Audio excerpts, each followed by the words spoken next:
All right, number one, we are looking for what x equals. So what do I have to get rid of?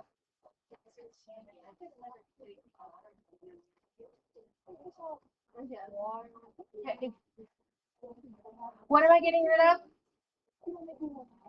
If I want to know what x equals, I need it by itself, so I'm getting rid of the 37. Right now I'm adding. To get rid of it, I need to subtract. So that makes 0. And 37 minus 37 is 0. Does 0 plus 37 equal 37? Yes. Yes. Any questions about that one? All right, I need whatever's happening over here. All right, again, I want to know what x equals. So what am I doing with 1/4 right now? Multiplying. So to get rid of it, I need to. But do we divide fractions? No. How do we solve that? We multiply by the reciprocal. Good job. 4/1. These two cross each other out, and these two cross each other out. And I do it again on the other side, and I get 4/4. What does 4/4 equal? 1 whole. So x is 1. Does 1/4 times 1 equal 1/4? Then we are good. Gardner, I'll put your book on your desk. You're welcome. All right, number 3. I'm adding, so to get rid of it, I need to. So I'm subtracting 0 from both sides, and I get 225. Let's check our answer. Goodness gracious. Does 225 plus 0 equal 225? Yes. Then we are good. And the last one. I want to know what x equals, so I need to divide, because I am multiplying right now. These cross each other out, and what is 0 divided by 58? 0. Does 58 times 0 equal 0? Yes. Then we are good. Any questions about solving for x? Or any other letter for that matter? All right, let's look at the next page, please.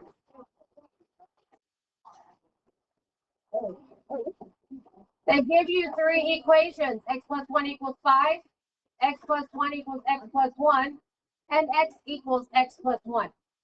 Then they give you 5 values for x. It says determine which values from the set make the equation true. So what we're going to do is substitute x for each one of these numbers to see if it works in the equation. So let's do A together. Does 0 plus 1 equal 5? No. Then 0 does not work. Does 1 plus 1 equal 5? No. Then 1 does not work. Does 2 plus 1 equal 5? So 2 doesn't work. Does 3 plus 1 equal 5? So 3 doesn't work. Does 4 plus 1 equal 5? Yes, 5 equals 5. So 4 is my value for x. Does that make sense?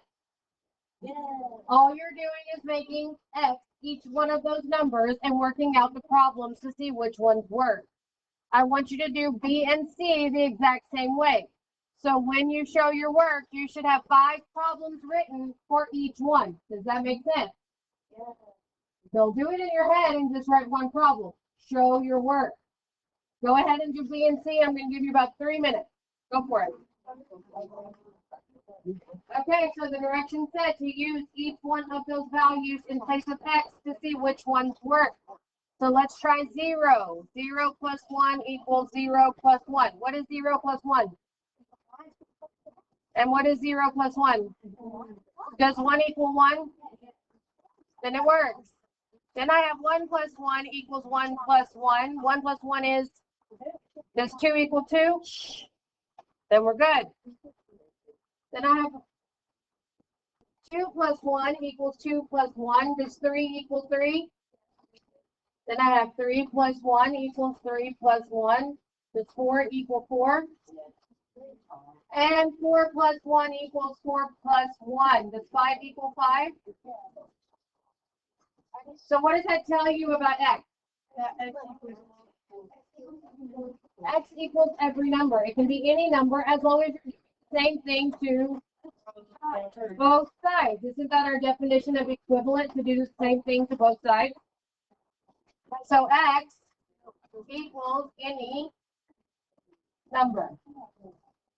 All right, let's try C. 0 equals 0 plus 1. Does 0 equal 1? No. 1 equals 1 plus 1. Does 1 equal 2? 2 equals 2 plus 1. Does 2 equal 3? 3 equals 3 plus 1. Does 3 equal 4? And 4 equals 4 plus 1. Does 4 equal 5? No. So what does that tell you about x? There is no solution. No solution for x. Why? Why do you think there's no solution for x?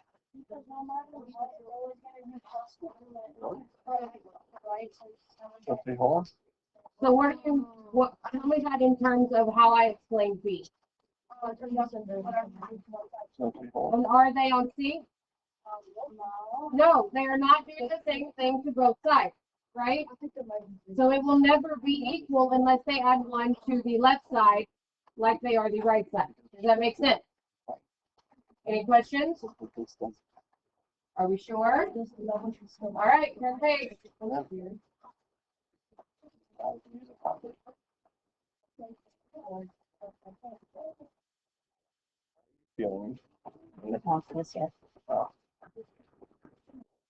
Also nothing. And Okay, guys, here's the big part of this. Equations come in a lot of forms. Because expressions can be either numeric or algebraic, equations can be just numbers, or we could have numbers and variables. Equations are statements. One of the biggest things is you have to remember that an equation is a mathematical set, yes? Yes. Okay? So, like any other sentence, they could always be true, they could never be true, or they can be true only for one or more values. And it doesn't matter if we're just using numbers or if we're using a combination of numbers and variables. So, some examples. Sometimes they are always true. Will 6 always equal 10 minus 4? Yes. If I'm using those numbers, will that ever not be true? No. Okay? If I use variables, I can also use variables. If I have some number x, will it always equal itself? Yes. Is there any number I can put in there that would not equal itself? No. There are some that are never true. Will 10 ever be 20? No. Can't, right? They're totally different. If I have a number, but then I add to it, 2 to it, will they ever be the same? There's no way it can, because I'm changing this one because I'm adding 2 to it. So those will never be true. Sometimes it's true for certain values.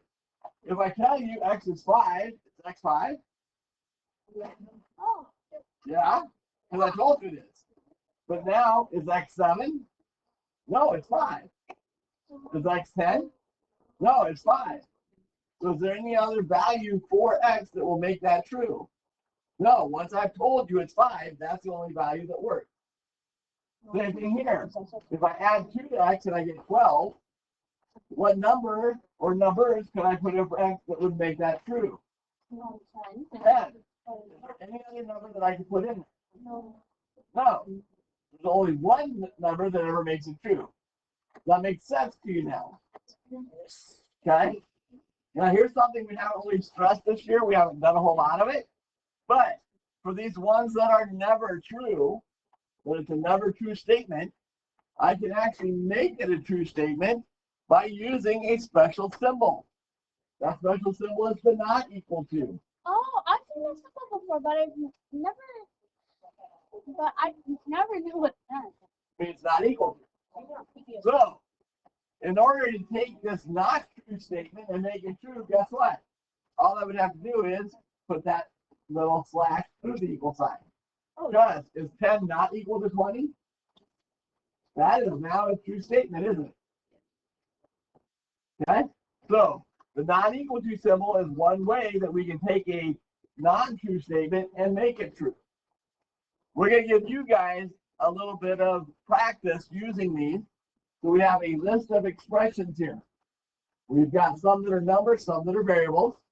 We want you to put these together in combination to make an equation. So I want you to write an equation using two of the expressions from our list that have no possible solution. In other words, sums like these that are never true. Okay? Then we also want you to write an equation using two expressions that is true no matter what number I put in. Realize on both of these there is this explain why. Okay? So we're doing equation here with two expressions and explaining why. So we'll give you guys about 5 minutes to try to write all this out. Well, I mean, these are beginning of the equations. Okay, they gave you a lot of different options in here, right? So if I'm looking at two expressions, I'm going to put two of these together. So one example they gave me is I can use numbers, right? So I have three expressions that just have numbers. So if I use 6 minus 2, but I want it so there's no possible solution, but I use the 4 as a 0. 0. Because will 4 ever equal 0? No. Okay? So why does that never have a solution? 4 will never equal 0.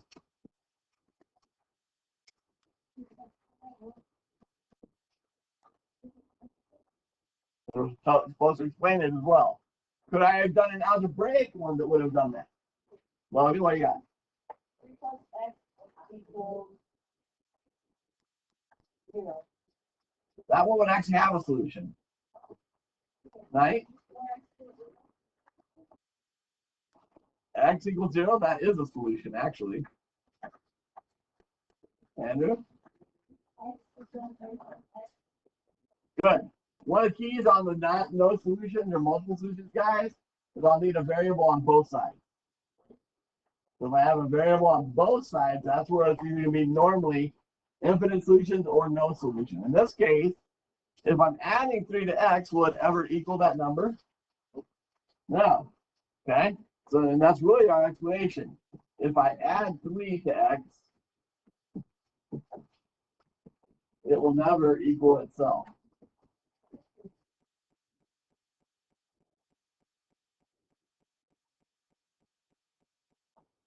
Does that make sense for everybody? If not, please let us know so we can help you. Good. Now we're going to go up. Yeah? I'm not saying, 3 just up here. I don't get why it's not good. Okay. So if I look at this, if I say 3 plus x equals 0, can I solve this? Now, so adding 3 would be subtracting 3. Those go away. We haven't really done integer operations, but 0 minus 3 is a negative 3. Do I have a solution to it? Yes. X is negative 3. Make it work? Oh, one solution. So even though we haven't taught you how to do this yet because it's getting into negative numbers, there is actually a solution on it. Does that make sense to you now, Kim? Okay. Now we're doing one that are true no matter what number I use, right? So in this case, and again, they gave you some examples here of always true, right?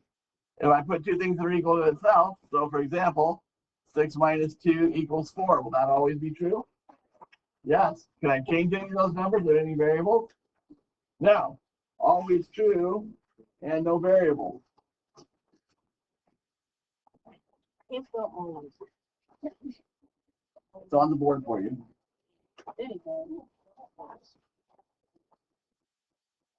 Okay. What about this one? Could I say 3 plus x equals x plus 3? Will that always be true? Oh, Bonus points if you can tell me which property that is. the commutative property of addition. Technically, this would be a property. actually gave you an equality property last week that speaks to this. No? Anna? Yeah. Ava? Reflexive property of equality, right? Good job, Ava. Well, technically, Mason was right. That is also commutative property. That is. Commutative property. I can add it either way. It's going to be the same. So again, is the thing he says to you that there are some times I will never have a solution. There are other times where every number is a solution. Make sense? Okay, because we need that concept as we build in. We give you guys a chance to really explore this. Thanks, guys. We want you to analyze each equation. Determine is it one solution, no solution, or infinite number of solutions. I'll give you a hint. If it's one solution, you'll be able to solve it. Okay? So for the one solution one, solve them. And then explain your reasoning. This is actually more important on your no solution or infinite solution. Biggest tip I can give you, if there's a variable on one side, you can normally solve for it. Okay? So there'll be one solution most of the time when it's one variable by itself. If there's a variable on both sides, you have to see if what's happening is going to keep them equal or not. So we'll give you guys, you got 10 problems on this page. We'll give you guys about 8 minutes. We're going to try to work through this. First one, my variable is just on the one side, meaning I'll be able to isolate it and be able to tell what it equals. So this one is going to have one solution. Now I go through my process. There's my variable on my line. What's the opposite of adding 1/2? Take away 1/2. Done on both sides. Subtract the property of equality. So on this side, I now just have my variable. In order to subtract fractions, I need what? Common denominator, ladies. Meaning I'm going to multiply by 4, so that's going to give me 4/8. So 5 minus 4 is 1/8. So I did have one solution. On this one, I have variables on both sides, don't I? So I just now need to kind of do some quick substitutions to figure out what happened. If I put 5 here, 5 times 1 is, same as 5. If I do 10, 10 times 1 is, same as 10. So what do you think we're going to have here? Infinite.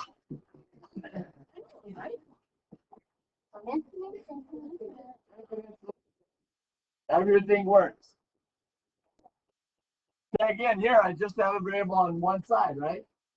So this means it's going to be one solution because I'll be able to isolate my variable. Here's my variable. The opposite of adding 11 is subtracting 11.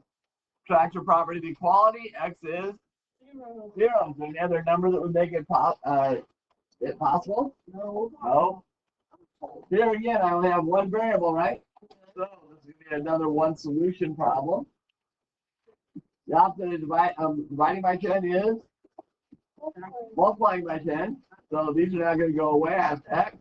1/10 times 10. I just do my double once. X is 1. Here I've got a variable on both sides, don't I? Get it on your paper. So if I'm adding 5 to one side, but adding 4 to the other side, will I have any solutions?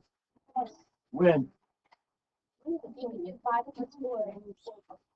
I can't change the value of x. So if I say x is 5 plus 5 the same as 5 plus 4? No. Aiden? No solution.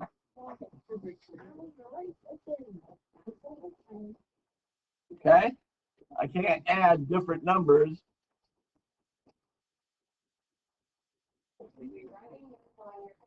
And get the same answer.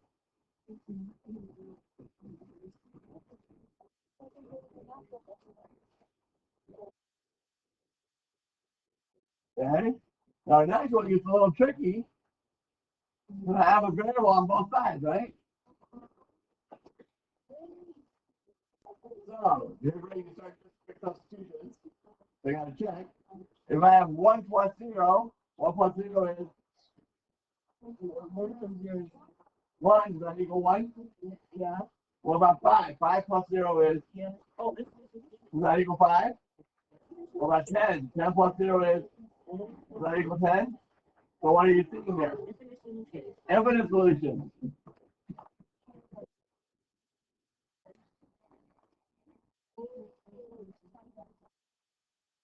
Okay?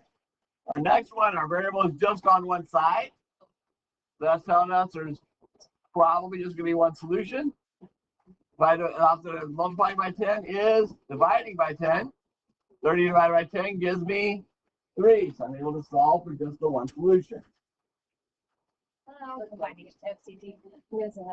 Okay. Here I've got a variable on both sides, right?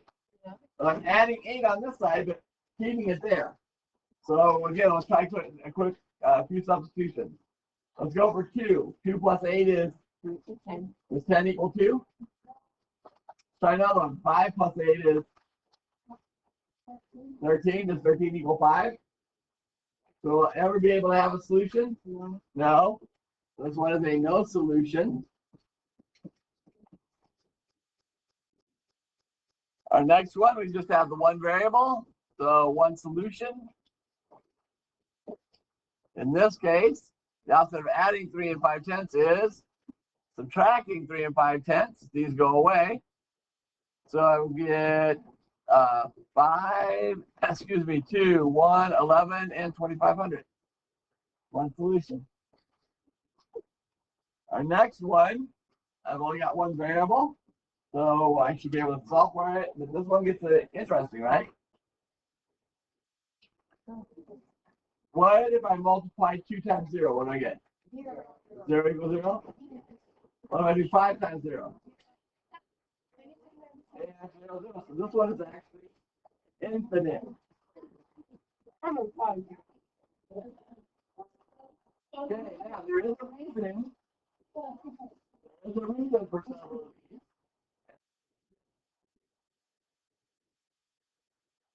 For vocabulary sheets.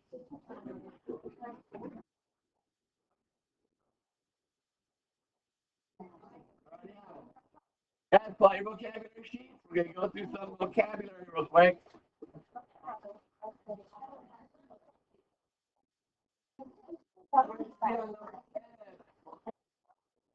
Why?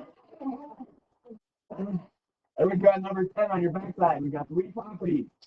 The first one, the zero property of multiplication, says the product of any number and 0 is 0. In other words, I multiply something by 0, it's always going to be 0. The identity property of multiplication states that the product of any number and 1 is the number. So we haven't set it up front, which I kind of hate, because they're just not introducing this, and we've been doing it for 2 weeks. But this is the whole purpose of everything we do in solving your multiplication and division equation. We're trying to get our variable times 1 because of this property, we know that if I have a variable times 1, what's on the other side is what it equals. For addition and subtraction equation, to solve those, we're actually using the identity property of addition, which states that the sum of any number and 0 is the number. In other words, once I get to a point where I'm adding a variable plus 0, whatever's on the other side is what that variable equals. Okay? So these properties form the basis for how we can actually solve our equation. The method is using our properties of equality. The reason is the identity properties.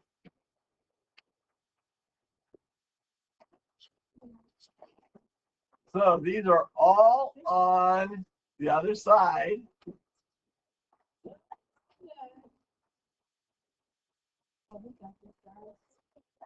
So we're going to skip this part because we skipped it with the other classes. We want to start on this page. We've got 2 more definitions for you.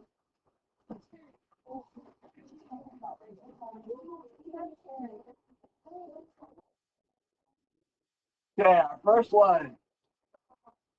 Guys, shouldn't be any more talking. You've all got your vocab sheets out.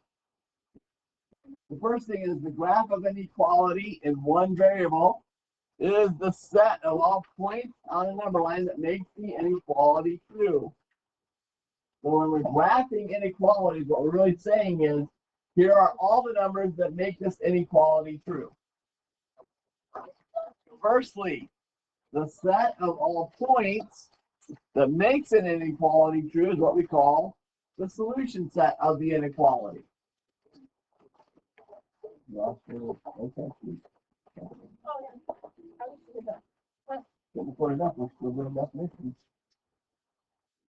another piece I want to make sure everyone adds in here. And when we're doing inequalities, this is actually a really important concept. And that is, if you look on this one, the circle where the solution starts is open, but on this one, that circle is closed. What is the difference? Why do we have an open circle versus a closed circle? What does it mean?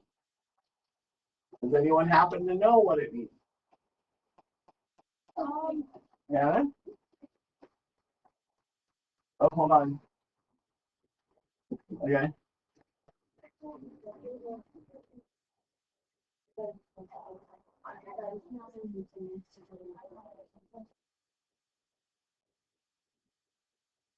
Okay. I think I heard over the pencil sharpener. The open circle means that number is not part of the solution. Write this on your paper. I just want to say that in all the different people that we've been doing it since August.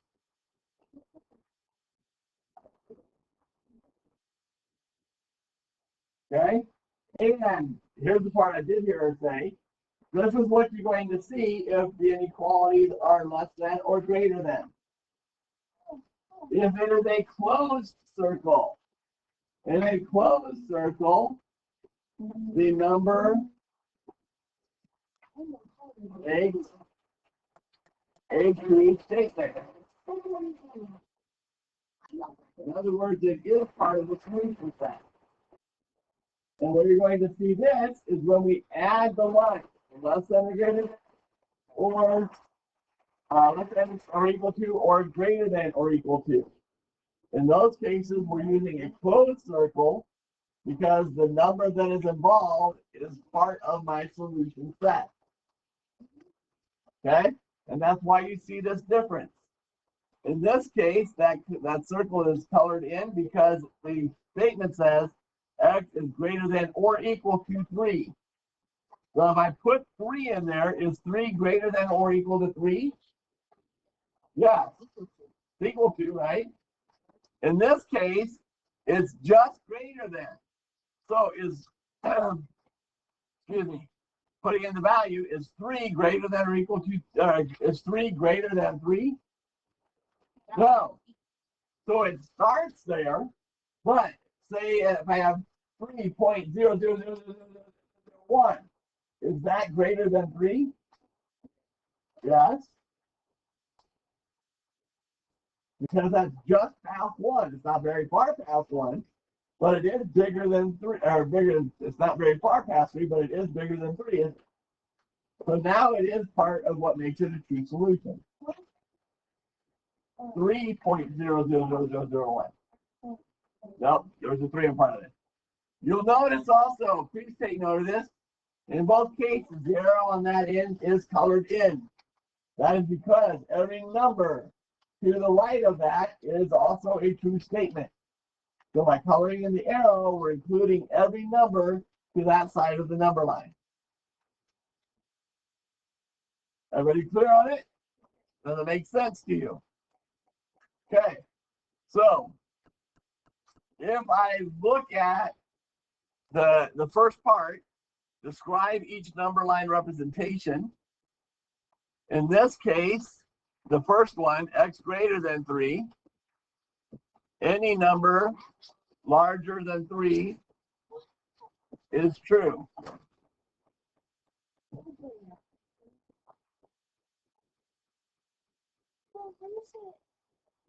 Okay? And greater than or equal to 3,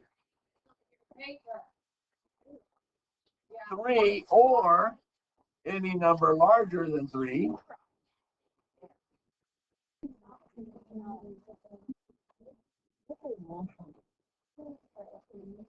are true. So now we've got, here's the interesting point about it. Even though all I did was add this one little line, that means in the infinite set of numbers that we have in the universe, there's now one more true answer. And that is that number where it starts at. And that is the difference between the closed circle and the open circle. What is he looking for, Mason? I'm trying to look for it. I swore I have it in the book I made. I know, I just raised your hand. I swore I had it. Okay. Unfortunately, we're down to the last few minutes.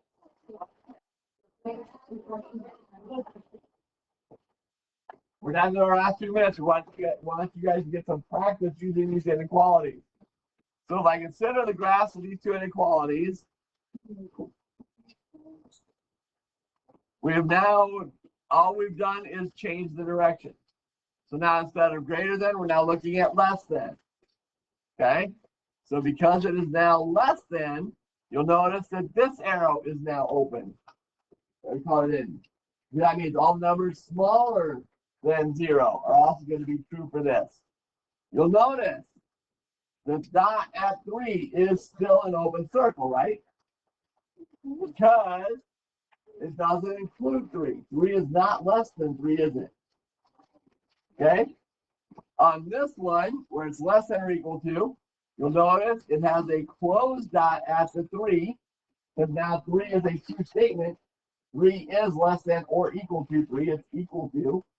But you'll notice that the arrow on this direction is still colored in, because every number smaller than 0 is still a true solution. Is everybody making sense so far? Okay. So we want you to practice. Let's go to page 446. Our first part, you're going to write the inequality represented. Take note of where your dot is and what it looks like. That's going to tell you what symbol to use. Then look at which arrow is colored in. That's going to tell you which direction you're going. You're going to do 4 of those, and then you're going to graph the solution. Okay? Again, take note of the sign that is used. That's going to tell you, is it an open or closed circle? And pay direction to attention to which direction it's going. It's going to tell you which of the arrows you need to color in. Okay? So you've got 8 problems to do. We'll give, we only got 6 minutes left. So try to get as many done as you can. You'll notice your homework tonight is math yet. So we're going to finish this lesson next class period. So we'll go over this page next class period, try to get it done today. And it's a good starting point for next class period. So I get started.